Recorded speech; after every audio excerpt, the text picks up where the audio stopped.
1980년대엔 대만은 이 나라를 무시했습니다. 그러나 2025년 오늘 대만은 이 나라를 정말 두려워합니다. 이게 무슨 일입니까? 도대체 대만은 왜 긴장을 하는 겁니까?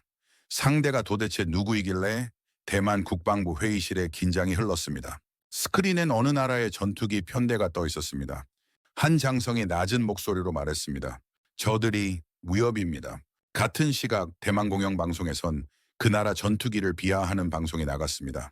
김치 전투기라는 표현이었습니다. 비웃음일까요? 아니면 두려움의 다른 표현일까요? 영국의 베테랑 분석가가 이 의문을 풀기 위해 나섰습니다. 그가 발견한 진실은 그의 20년 경력을 완전히 뒤흔들어 놓았습니다. 대만을 이토록 긴장시킨 그 나라는 과연 어디일까요? 지금부터 그 놀라운 이야기를 시작합니다. 저는 알렉산더 크로웰입니다. 영국 왕립국방대학을 졸업했고 22년간 항공 전력만 분석해온 전문가입니다. 나토 공군 전력 현대화 자문위원을 지냈으며 세계 17개국의 전투기 도입 프로젝트를 직접 평가했습니다. 현재는 유럽과 아시아 지역 안보 전략을 분석하는 국제항공방산연구소의 선임연구위원으로 활동 중입니다. 아시아 안보 문제에 있어서는 누구보다 냉철한 시각을 유지해왔다고 자부합니다. 감정에 휘둘리지 않고 오직 데이터와 사실만으로 판단하는 것이 제 원칙이었습니다. 그런 제가 그날 아침 커피를 들다 말고 손을 멈췄습니다. 김치 전투기. 대만 공영방송 앵커가 한국 전투기를 지칭하며 내뱉은 그 단어였습니다. 블랙이글스 에어쇼단이 대만을 방문한 직후 현지 방송에서 나온 표현이었죠. 처음엔 단순한 해프닝이라 생각했습니다. 방송사고 혹은 앵커 개인의 실수 정도로요. 하지만 22년 경력의 분석가로서 제 본능이 경고했습니다. 이건 실수가 아니다. 저 말 뒤에는 뭔가가 숨어 있었습니다. 대만 공영방송은 국가 통제가 강한 매체입니다. 그런 곳에서 외국 군사 장비를 공개적으로 비하하는 표현이 나왔다는 건 우연이 아닙니다. 누군가 의도적으로 허용했거나 아니면 내부적으로 그런 정서가 이미 팽배해 있다는 뜻이었습니다. 저는 즉시 대만 측 자료를 다시 살펴보기 시작했습니다. 그리고 발견했습니다. 이상한 움직임들을요. 대만 국방부가 최근 몇 달간 한국의 KF-21 전투기 개발 현황을 집요하게 추적하고 있었습니다. 이전까지 대만은 한국 방산에 거의 관심을 보이지 않았습니다. 일본의 F-35 도입이나 중국의 J-20 스텔스기 같은 직접적 위험 요소에만 집중했죠. 그런데 왜 갑자기 한국인가? 더 이상한 건 대만 군 관계자들의 태도였습니다. 비공식 채널을 통해 들은 바에 따르면 대만 공군 내부에서 한국 전투기 성능 평가라는 주제로 여러 차례 회의가 열렸다고 합니다. 한국을 가상 경쟁국으로 설정한 겁니다. 이건 명백히 비정상적이었습니다. 대만의 주적은 중국입니다. 일본은 잠재적 협력국이고요. 그런데 한국을 왜 경계합니까? 군사적으로 직접 충돌할 일도 없고 지정학적으로도 이해관계가 크게 엇갈리지 않는 나라인데 말입니다. 저는 대만이 한국에 무엇을 두려워하는지 알아내야 했습니다. 그 즈음 또 다른 신호가 포착됐습니다. 대만이 미국으로부터 F-16V 전투기 추가 도입을 서두르고 있다는 소식이었습니다. 원래 계획보다 6개월이나 앞당겨진 일정이었죠. 표면적 이유는 중국의 위협 증대였지만 제가 보기엔 그것만으로 설명이 되지 않았습니다. 왜냐하면 대만의 F-16 도입은 기술적 독립성과는 거리가 멀었기 때문입니다. 미국 의존도가 오히려 더 심화되는 구조였습니다. 부품, 정비, 업그레이드 모두 미국 손에 달려 있었죠. 반면 한국은 어땠습니까?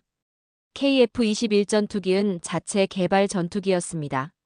물론 엔진 일부는 미국산이지만 기체 설계, 레이더, 전자전 장비 대부분을 한국이 독자 개발하고 있었습니다. 기술 독립률이 65%를 넘어섰고 향후 80%까지 끌어올릴 계획이었죠. 이 대비가 저를 불편하게 만들었습니다. 대만은 미국에 의존하는데 한국은 스스로 만들고 있다. 그리고 바로 그 지점에서 대만의 긴장이 설명되기 시작했습니다. 저는 그날 밤 늦게까지 한국 관련 자료를 뒤졌습니다. 방산 수출 통계, 기술 개발 일정, 국제 협력 현황까지 샅샅이 확인했습니다. 그리고 충격을 받았습니다. 한국이 이미 세계 9위 방산 수출국으로 올라서 있었습니다. 불과 5년 전만 해도 15위권 밖이었는데 말입니다. 폴란드, 인도, 아랍에미리트 등 중견국들이 한국 무기를 선택하고 있었습니다. 대만 언론도 이 흐름을 감지하고 있었습니다. 최근 몇 주간 대만 주요 매체에서 한국 방산 급부상, 기술 격차 확대 같은 제목의 기사가 쏟아졌습니다.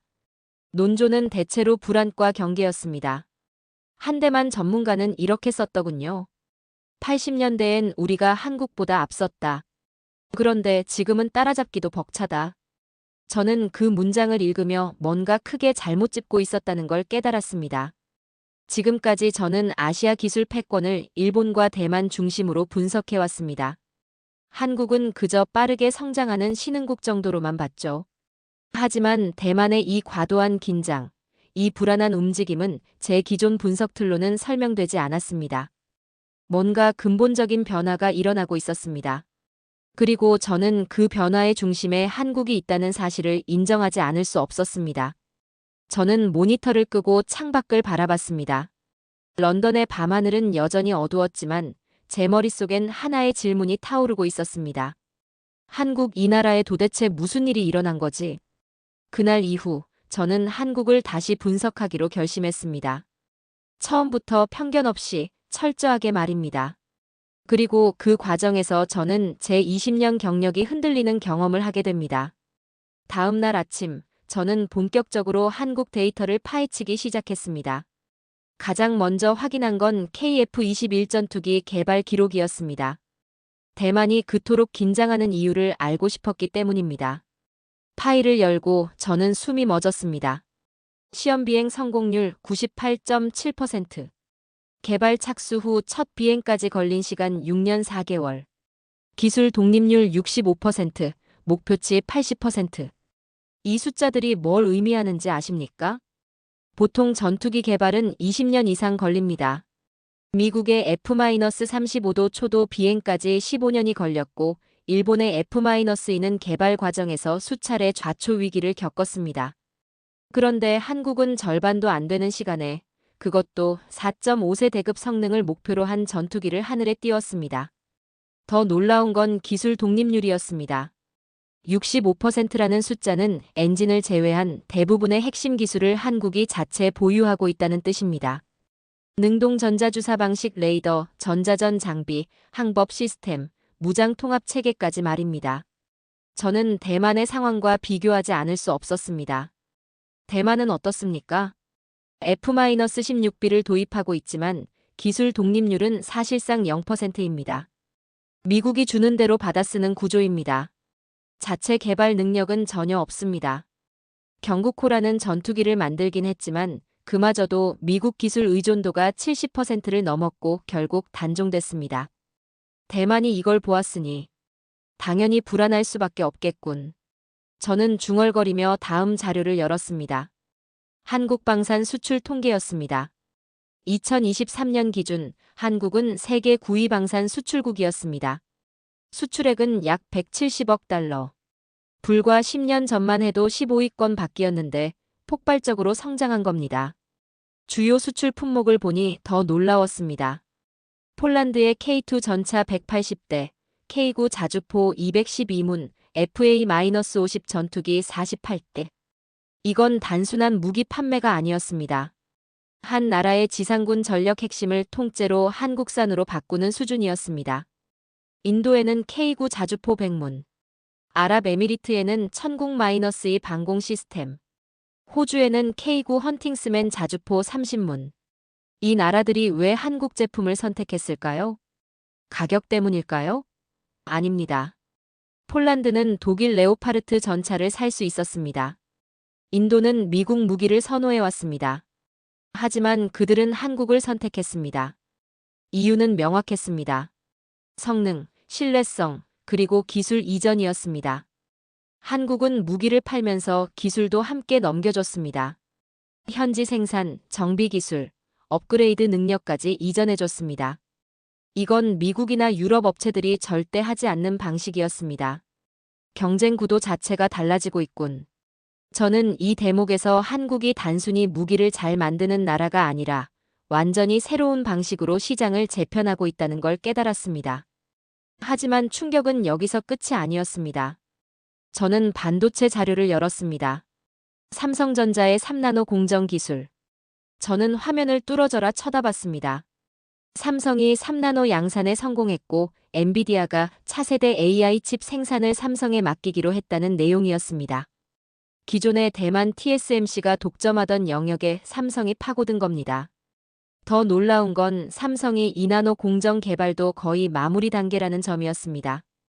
이게 무슨 의미인지 아십니까? 반도체는 현대 문명의 심장입니다. AI, 자율주행, 국방, 통신, 모든 게 반도체 없이는 작동하지 않습니다. 그 최첨단 공정에서 한국이 대만을 추월하려 하고 있었던 겁니다. 대만의 유일한 자랑이자 안보 방패가 바로 TSMC였습니다. 그런데 그 영역마저 흔들리고 있었습니다. 저는 말문이 막혔습니다. 이건 대만 입장에선 재앙이겠군. 그리고 마지막으로 조선 산업 자료를 확인했습니다. 여기서 저는 완전히 넋이 나갔습니다. 2024년 기준 한국 조선사들의 세계 점유율은 약 70%였습니다. 70%입니다. 삼성중공업, 현대중공업, 한화오션, 대우조선해양이 전 세계 선박 발주량의 3분의 2 이상을 쓸어가고 있었습니다. LNG 운반선은 사실상 독점 수준이었습니다. 대만은 어떻습니까? 점유율 3%. 사실상 산업이 붕괴된 상태였습니다. 저는 그래프를 보며 이게 현실인지 의심했습니다.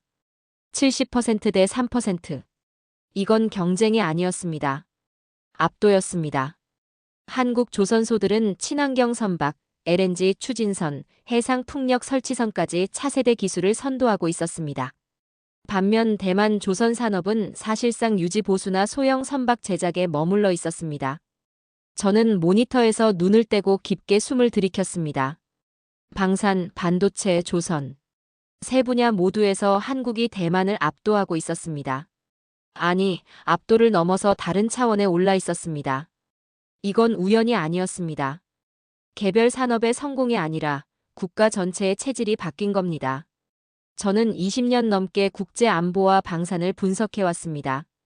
그동안 수많은 나라의 부침을 봤습니다. 일본의 정체, 독일의 재무장 논쟁, 프랑스의 독자 노선까지. 하지만 이런 케이스는 처음이었습니다.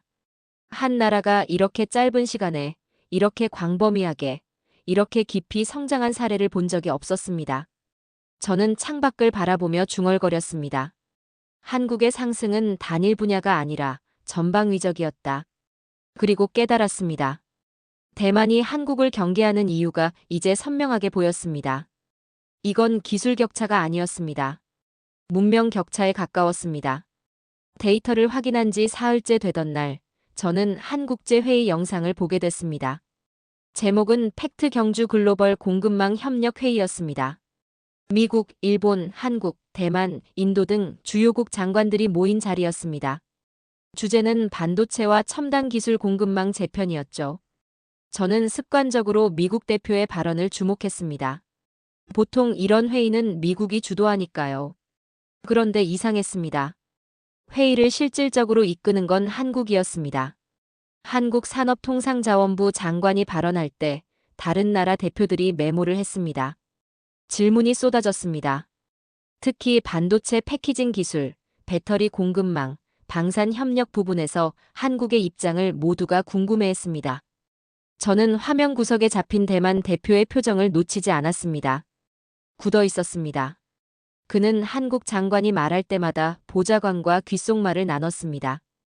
긴장한 기색이 역력했습니다. 회의가 끝난 후 각국 대표들이 한국 쪽으로 몰려가는 장면이 포착됐습니다. 악수를 청하고 명함을 주고받고 후속 미팅을 제안했습니다. 저는 그 순간 깨달았습니다. 한국이 글로벌 의제를 이끌고 있다. 이건 단순히 경제력이 강해진 수준이 아니었습니다. 외교적 영향력이 질적으로 변했다는 뜻이었습니다. 저는 즉시 한국의 최근 외교 행보를 추적했습니다. 나토 정상회담 3년 연속 참석. 인도-태평양 경제 프레임워크 핵심 멤버. 지칠 확대 회의 단골 초청국. 우크라이나 재건 지원 국제회의 주요 발언국. 이 모든 무대에서 한국은 단순 참가국이 아니라 의견을 제시하는 국가로 자리 잡고 있었습니다. 저는 노트에 적었습니다. 군사력, 산업력, 외교력의 삼각 상승 구조. 이건 역사적으로 강대국에서만 나타나는 패턴입니다. 영국이 그랬고, 미국이 그랬고, 독일이 그랬습니다. 한국이 지금 똑같은 궤적을 밟고 있었습니다. 며칠 후, 저는 대만의 한 안보 전문가와 비공식 통화를 했습니다. 오랜 지인이었습니다. 그의 목소리는 평소와 달랐습니다. 알렉스, 솔직히 말하겠네. 우린 한국을 감당할 수 없어. 저는 놀라서 물었습니다. 무슨 뜻인가? 한국은 우리가 관리 가능한 범주가 아니야. TSMC를 제외하면 전 분야에서 격차가 벌어지고 있어. 방산, 조선, 자동차, 배터리, 디스플레이. 심지어 문화 콘텐츠까지. 그는 한숨을 쉬었습니다. 우리 정부 내부 보고서를 봤어. 결론은 명확했지. 한국은 이미 다른 리그로 올라갔다고. 저는 말없이 들었습니다. 80년대엔 우리가 앞섰어. 1인당 GDP도 기술력도. 그런데 지금은 비교 자체가 무의미해. 그의 두려움이 제 분석을 확신으로 바꿨습니다. 저는 전화를 끊고 KF-21전투기의 최신 비행 테스트 보고서를 다시 펼쳤습니다. 최고 속도 마하 1.8. 전투 행동 반경 1200km. 무장 탑재량 7.7톤. 4.5세대급 성능 목표 달성률 92%. 이 숫자들은 한국이 더 이상 따라가는 나라가 아님을 증명했습니다. 대만이 한국을 무시할 수 없는 이유는 숫자가 아니었습니다. 방향성이었습니다. 한국은 멈추지 않고 있었습니다. KF-21전투기 이후엔 KF-21전투기 블록-2, 블록-3가 예정돼 있었습니다. 궁극적으론 5세대 스텔스 전투기까지 목표하고 있었습니다. 대만은 어떻습니까? 여전히 미국산 F-16에 의존하고 있었습니다.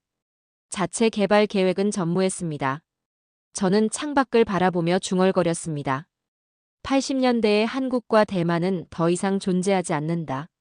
그리고 마침내 인정했습니다. 한국은 이미 다른 리그였습니다. 저는 제 분석 결과를 동료들과 공유하기로 했습니다. 런던의 한 국제안보연구소 회의실이었습니다. 유럽과 미국에서 온 방산 분석가 12명이 모였습니다. 모두 이 분야에서 10년 이상 경력을 가진 전문가들이었습니다. 저는 한국 관련 데이터를 스크린에 띄웠습니다. 여러분, 한국이 예상보다 훨씬 빠르게 성장하고 있습니다. KF-21전투기 개발 속도, 방산 수출 구이 도약, 반도체 3나노 공정. 제 말이 채 끝나기도 전에 웃음이 터졌습니다. 프랑스 출신 분석가가 비웃듯 말했습니다. 알렉스, 한국이 그렇게까지 성장했다고? 말이 안 되는군. 자네 데이터 출처를 다시 확인해보게. 독일 쪽 동료도 거들었습니다. 한국은 여전히 기술 수입국이야. 핵심 부품은 죄다 미국이나 유럽산이지. 겉만 번지르르한 거라고. 저는 데이터를 더 보여줬습니다. 폴란드 계약 규모, 삼성의 엔비디아 공급 계약, 조선 점유율 70%. 하지만 그들은 끝까지 인정하려 하지 않았습니다. 일시적 현상이야. 곧 한계에 부딪힐 거야. 중국 견제용 미국의 전략적 지원일 뿐이야. 저는 그 순간 깨달았습니다. 이들은 데이터를 보는 게 아니었습니다. 자신들의 기존 세계관을 지키려 하고 있었습니다. 회의가 끝난 후 대만 출신 안보 전문가 한 분이 저를 따로 불렀습니다. 크로웰 박사, 한국 성장론은 과장된 측면이 있습니다. 그는 조심스럽게 말을 이었습니다. 한국의 성장은 일시적 현상입니다. TSMC가 있는 한 대만은 절대 뒤지지 않습니다. 반도체가 모든 걸 결정하는 시대 아닙니까? 그의 목소리는 단단했지만 눈빛은 흔들리고 있었습니다. 저는 물었습니다. 그렇다면 왜 대만 국방부는 한국 전투기 개발을 그토록 면밀히 추적합니까? 그는 잠시 말을 멈췄습니다. 그건 정보 수집 차원일 뿐입니다. 하지만 그의 표정엔 확신이 없었습니다. 저 역시 완전히 확신하고 있었던 건 아닙니다. 솔직히 말하자면 저도 흔들렸습니다. 20년 넘게 아시아 기술 패권 일본 대만 중심이라는 공식이 제 머릿속에 박혀 있었기 때문입니다. 한국은 빠르게 성장하는 신흥국이지만 일본이나 대만을 넘어서기엔 아직 멀었다고 생각했습니다. 그런데 지금 제 눈앞의 데이터는 정반대를 말하고 있었습니다. 저는 사흘밤을 꼬박 세우며 자료를 다시 검토했습니다. 한국 조선사들의 수주 잔량 그래프를 봤습니다. 거의 수직 상승이었습니다. 한국 방산 수출의 증가율을 봤습니다. 5년간 연평균 28% 성장. 삼성전자와 SK하이닉스의 메모리 반도체 점유율을 봤습니다. 합쳐서 70% 이상. 이건 단순한 성장선이 아니었습니다. 폭발적 상승이었습니다. 저는 노트에 적었습니다. 부정하는 쪽이 시대에 뒤처지고 있다. 그리고 스스로에게 물었습니다. 나는 분석가인가 아니면 기득권자인가? 데이터는 거짓말을 하지 않습니다. 거짓말은 인간이 합니다. 저는 마침내 결심했습니다. 제 고정관념과 싸우기로. 한국을 객관적으로, 편견 없이, 처음부터 다시 평가하기로. 그날 밤, 저는 새로운 보고서 작성을 시작했습니다. 제목은 이렇게 정했습니다. 한국의 전략적 도약 아시아 안보 질서의 새로운 변수. 동료들이 비웃든 대만 전문가들이 반발하든 상관없었습니다. 저는 이제 진실만 따르기로 했습니다. 그리고 그 진실은 명확했습니다. 한국은 이미 체급을 바꿔버린 나라였습니다. 객관적으로 분석하기로 결심한 후 저는 한국의 과정을 추적하기 시작했습니다. 결과는 이미 봤습니다. 이제 궁금한 건 어떻게였습니다. 한국은 도대체 어떤 방식으로 이 불가능해 보이는 도약을 해냈을까? 저는 KF-21 전투기 개발팀의 내부 일정표를 입수했습니다. 그리고 경악했습니다. 2015년 체계 개발 착수. 2022년 7월 첫 시험 비행. 총 소요 기간 6년 4개월. 이건 말 그대로 기적이었습니다. 미국의 F-35는 개발 착수 후 첫 비행까지 15년이 걸렸습니다. 프랑스의 라팔은 12년, 유로파이터 타이프는 14년이 걸렸습니다. 심지어 이들은 이미 수십 년간 전투기를 만들어 온 나라들입니다. 그런데 한국은 본격적인 전투기 자체 개발 경험이 전무한 상태에서 절반도 안 되는 시간에 4.5세대급 전투기를 하늘에 띄웠습니다. 저는 일정표를 한 줄 한 줄 뜯어봤습니다. 설계 검토 예정보다 2개월 단축. 풍동 테스트 예정보다 3개월 단축. 레이더 통합 예정보다 1개월 단축. 거의 모든 단계에서 일정을 앞당겼습니다. 보통 항공우주 프로젝트는 지연이 기본입니다. 예상치 못한 문제가 터지고 설계를 수정하고 다시 테스트하고 이 과정에서 몇 년씩 늘어나는 게 당연합니다. 그런데 한국은 오히려 단축했습니다. 이건 불가능한 속도다. 저는 중얼거리며 다음 자료를 열었습니다. 한국조선소의 건조공정 보고서였습니다. 저는 숫자를 보고 입이 벌어졌습니다. 용접 불량률 0.02%. 블록 조립 오차 2mm 이내. 일정 준수율 98.3%. 이게 무슨 의미인지 아십니까? 조선은 수만 개의 부품을 조립하는 산업입니다. 배 한 척에 들어가는 강판만 수천 장입니다. 용접 길이만 수백 킬로미터에 달합니다. 그 방대한 작업에서 오차율 0.02%라는 건 유럽 조선소에서도 보기 힘든 수준입니다. 저는 현대중공업 울산 조선소의 작업 영상을 찾아봤습니다. 밤낮 없이 돌아가는 거대한 도크. 정밀하게 움직이는 골리앗 크레인. 분 단위로 통제되는 블록 이동. 한치의 오차도 허용하지 않는 용접 검수. 이건 단순한 제조업이 아니었습니다. 초정밀 공정 문화였습니다. 저는 삼성전자의 반도체 공장 자료도 확인했습니다. 3나노 공정 수율 70% 초반. 이 숫자가 얼마나 대단한지 아십니까? 반도체 공정이 미세해질수록 수율을 올리기가 기하급수적으로 어려워집니다. 3나노는 머리카락 굵기의 3만 분의 1 수준입니다. 이 극한의 정밀도에서 70% 수율을 낸다는 건 기술력의 정점에 가깝습니다. 대만 TSMC도 비슷한 수준이긴 하지만 삼성은 거기에 더해 차세대 공정 개발까지 동시에 진행하고 있었습니다. 저는 이쯤에서 깨달았습니다. 한국의 강점은 단일 기술이 아니라 완벽주의 문화였습니다. 그리고 그 문화는 방산에서 더욱 극명하게 드러났습니다. 저는 K2 흑표 전차의 품질 테스트 영상을 봤습니다. 영하 35도 극한 냉각 테스트, 영상 52도 사막 주행 테스트, 72시간 연속 기동 테스트, 수중 도하 반복 테스트, 진동, 충격, 먼지, 습도, 염분, 12단계 이상의 연속 테스트. 대만이 미국산 무기를 도입할 때는 이런 테스트를 직접 하지 않습니다. 미국이 준 데이터를 믿고 받아들이는 구조입니다. 하지만 한국은 달랐습니다. 모든 걸 직접 검증했습니다. 스스로의 기준을 만들고 그 기준을 넘어서려 했습니다. 저는 한국방산 엔지니어 인터뷰 기사를 읽었습니다.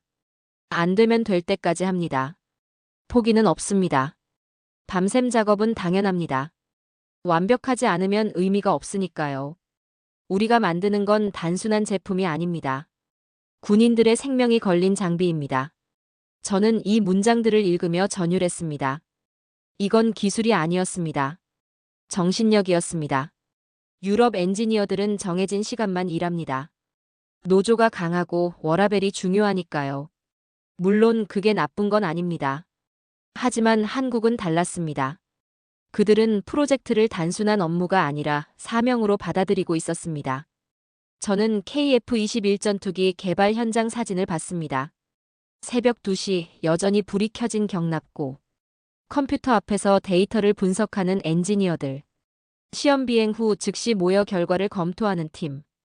그들의 표정엔 피로가 역력했지만 포기는 없었습니다. 저는 마침내 이해했습니다. 한국의 성장은 하나의 뛰어난 기술 때문이 아니었습니다. 조선, 반도체, 방산, 배터리, 디스플레이. 전 분야에 걸쳐 이런 작은 기적들이 동시다발적으로 일어나고 있었습니다. 그리고 그 기적들엔 패턴이 있었습니다. 불가능한 일정을 가능하게 만드는 실행력. 0.01% 오차를 용납하지 않는 완벽주의. 실패를 끝이 아니라 과정으로 받아들이는 회복 탄력성. 이 세 가지가 한국 산업 전반에 스며들어 있었습니다. 저는 노트에 적었습니다. 한국은 단순한 제조국이 아니라 의지의 국가다. 그리고 깨달았습니다. 대만이 두려워하는 건 한국의 현재 기술이 아니었습니다. 한국의 이 멈추지 않는 상승 의지였습니다. 한국을 분석한 지 2달째 되던 어느 날 예상치 못한 소식이 들려왔습니다.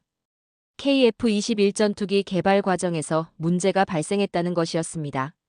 엔진 통합 테스트 단계에서 추진력 안정성의 이상 징후가 포착됐다는 내용이었습니다.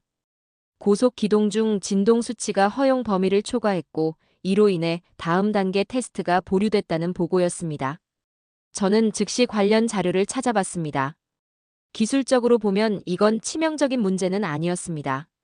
개발 과정에서 흔히 발생하는 수준의 기술적 난관이었습니다. 원인을 찾아 수정하면 되는 사안이었죠. 하지만 문제는 따로 있었습니다. 대만과 일본 언론의 반응이었습니다. 대만 주요 일간지는 즉각 일면에 기사를 실었습니다. 제목은 선정적이었습니다. 한국 차세대 전투기 개발 차질, 기술력 한계 드러나, 야심찬 계획 좌초 위기. 이런 식이었습니다. 일본 방송들도 마찬가지였습니다. 전문가라는 사람들을 스튜디오에 앉혀놓고 한국 기술의 한계를 논했습니다.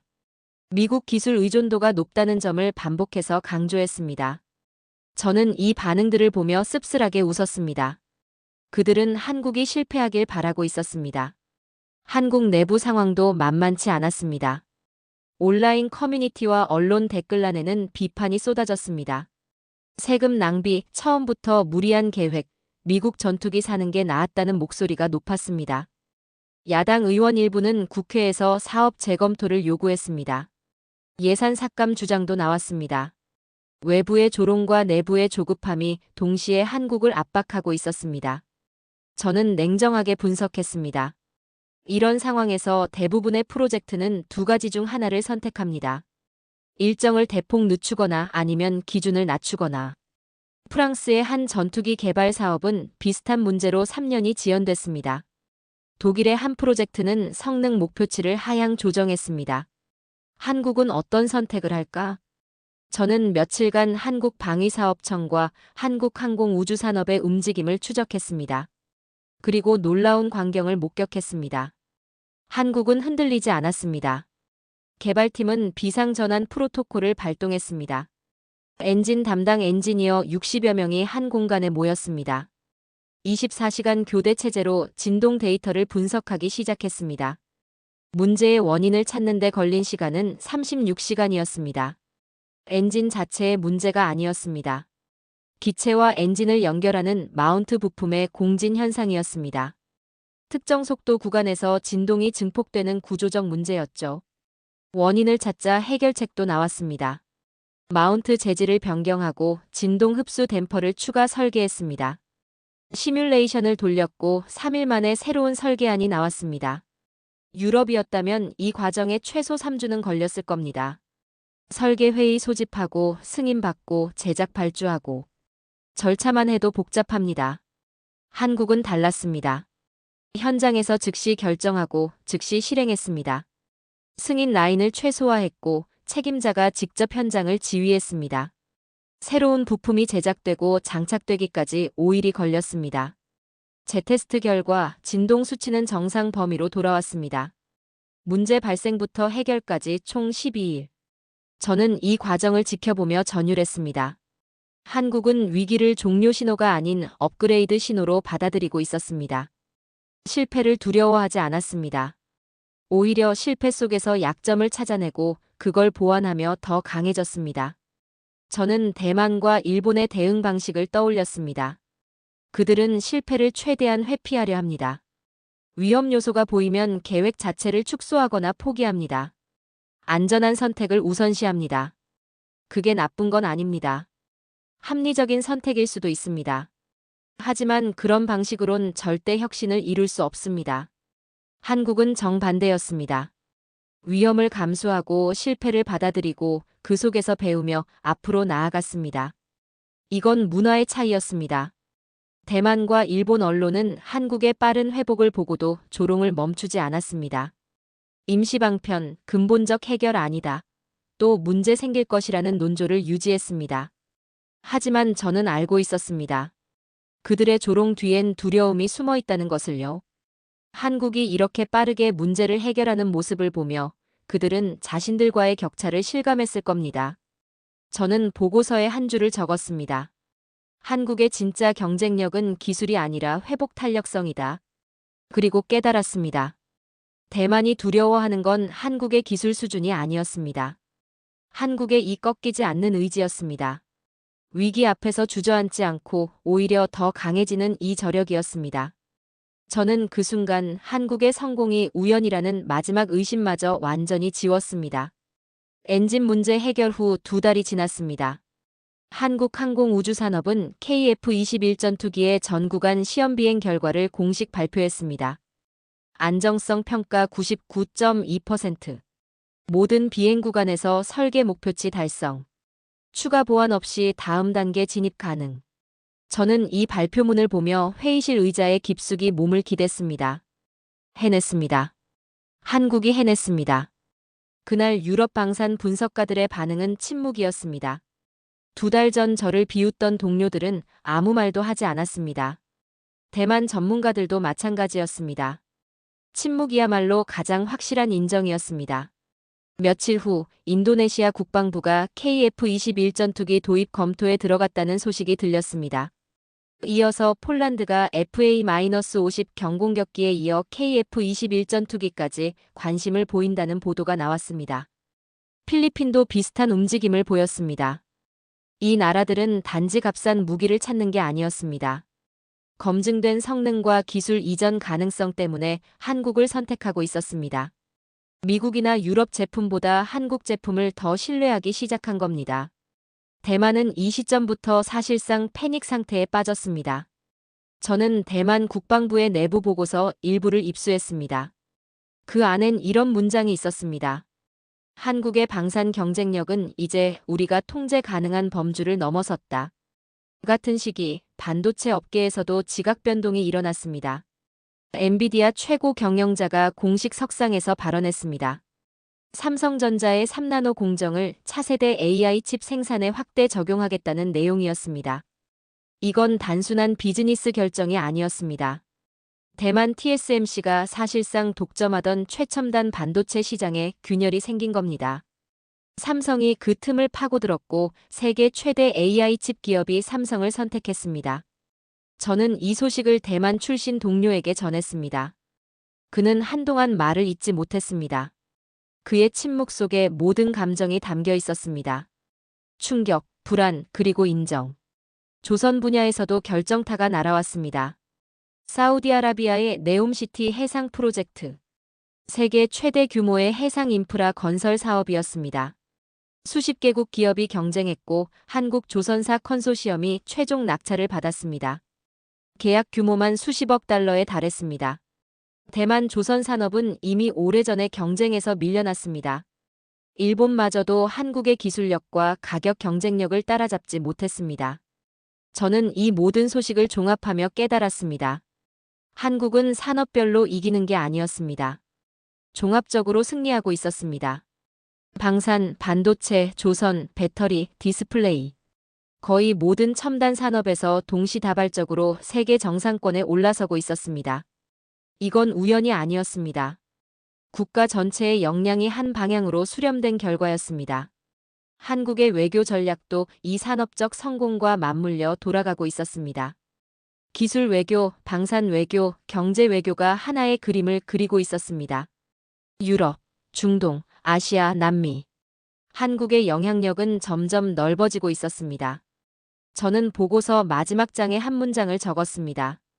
한국은 오늘 새로운 리그에 올라섰다. 그리고 창밖을 바라봤습니다. 80년대 초 한국과 대만은 비슷한 위치에 있었습니다. 1인당 국민소득도 기술 수준도 국제적 위상도 비슷했습니다. 하지만 2024년 두 나라의 격차는 더 이상 숫자로 설명되지 않았습니다. 체급이 달라진 겁니다. 2024년 가을 브뤼셀에서 열린 유럽 안보 포럼에 참석했습니다. 주제는 변화하는 글로벌 방산 질서였습니다. 포럼 첫날 놀라운 발표가 있었습니다. 나토 산하 연구기관이 한국식 방산혁신 모델 연구그룹을 신설한다는 내용이었습니다. 한국의 빠른 개발 속도, 기술 이전 전략, 품질 관리 시스템을 체계적으로 분석해 유럽 방산 산업에 적용하겠다는 계획이었습니다. 회의 후 여러 기관에서 제게 자문 요청이 들어왔습니다. 22년간 아시아 방산을 분석해온 전문가라는 이유였습니다. 저는 담담히 말했습니다.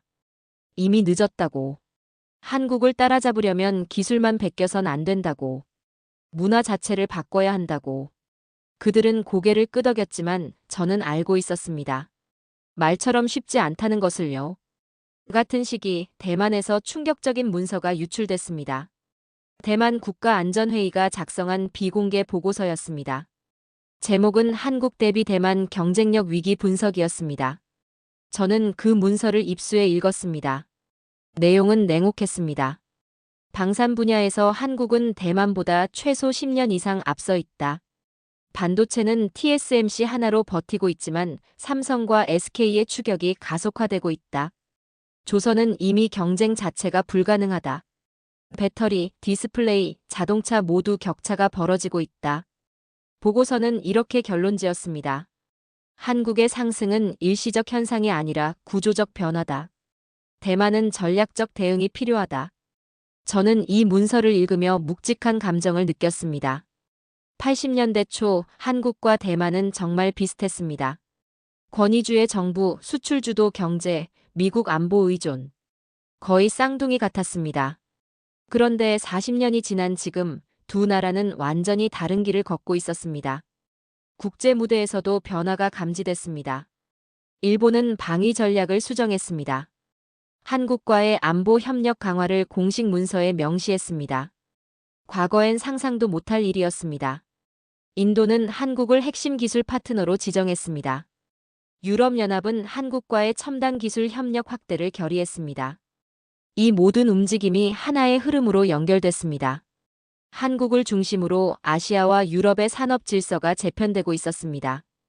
그해 12월 한국 정부는 KF-21 전투기 양산 승인을 발표했습니다. 블록-1 양산과 동시에 블록-2, 블록-3 개발 계획도 공개됐습니다. 블록-3은 완전한 스텔스 성능을 목표로 한다는 내용이었습니다. 대만은 여전히 미국산 F-16에 의존하고 있었습니다. 자체 전투기 개발 계획은 전무했습니다. 기술 독립이 전략 독립으로 이어진다는 사실을 한국은 증명하고 있었습니다. 저는 그날 밤 오랜만에 개인 노트를 꺼냈습니다. 22년 전 처음 아시아 안보를 분석하기 시작했을 때 적었던 문장이 있었습니다. 아시아의 기술 패권은 일본과 대만이 나눠 가질 것이다. 저는 그 문장을 천천히 지우고 새로 썼습니다. 한국은 더 이상 비교 대상이 아니다. 기준이다. 창밖엔 눈이 내리고 있었습니다. 저는 런던의 겨울 하늘을 바라보며 생각했습니다. 한국이 변한 게 아니었습니다. 세계가 한국을 다르게 보기 시작한 겁니다. 그리고 그 변화는 이제 되돌릴 수 없었습니다.